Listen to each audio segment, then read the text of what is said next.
Good afternoon. My name is Lynn Brandenberger. I work in the Department of Horticulture and Landscape Architecture at Oklahoma State University.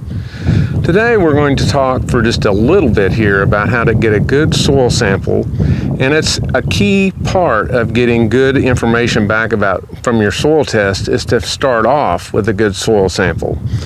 To begin with, normally we would have a piece of land, and one soil sample could represent just a little bit of ground or maybe several acres, maybe 15 or 20 acres.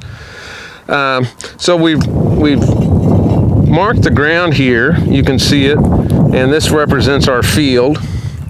And what we want to do in a field situation is we want to take 15 to 20 subsamples and then mix them up in a bucket, and then after they're mixed, then we put that in our soil bag that we're going to send to the lab, and that's the way we do it. So in this particular case, we've got a field represented here that's a rectangle. We could take 1, 2, 3, 4, 5 across that way. We could take 1, 2, 3, 4, 5 to a diagonal of that. We could take another 5 down this way and then another 5 that way, and that would give us 20 samples total for this particular field that this represents. The other thing I brought today is this soil probe.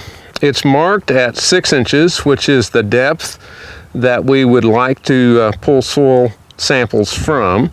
And so we could just put this into the soil and kind of push it down with our foot there, and then you can see that we've got the soil core here. And we would then put that in our bucket.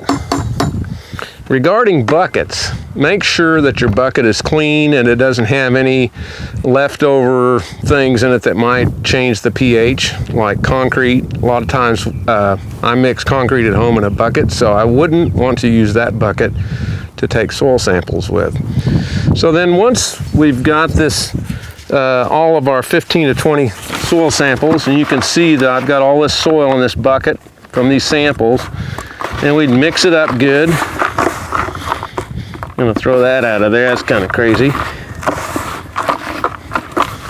And then I'm going to fill my sample bag with this soil.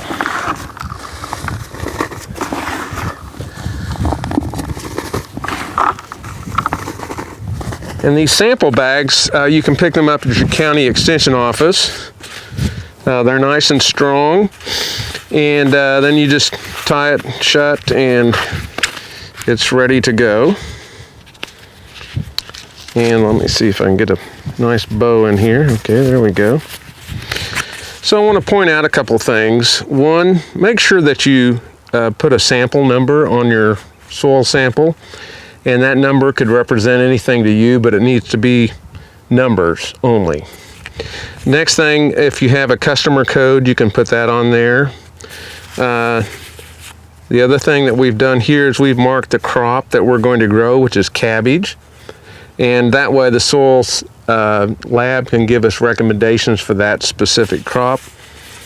Last but certainly not least, we've marked what kind of tests we want. We want a routine test. Nitrogen, phosphorus, potassium, pH, and buffer index, and that's marked there. And then we want to look at organic matter, because a lot of our soils in the southern plains are low in organic matter, and we'd like to find out what our soil has in it. So that's basically it. If I had multiple samples that I need to keep track of, what I would do would be to have me a little cheat sheet, and then write down for each sample, I'd write down its sample number, the field that it came from. I would even probably put a date down just to kind of make sure I've got that information. Last but certainly not least, you can see here that I've written my last name on the soil sample bag. And so, you know, I'm kind of one of those glass half full guys, but I always like to be prepared. So think about this sample tag being torn off this bag, and then what are we going to do? Well, if we got our name on it, at least they know where it came from. So that's about it for today on taking a good soil sample. If you've got questions or would like more information, contact your county extension office located in your county. Thank you very much. Good day.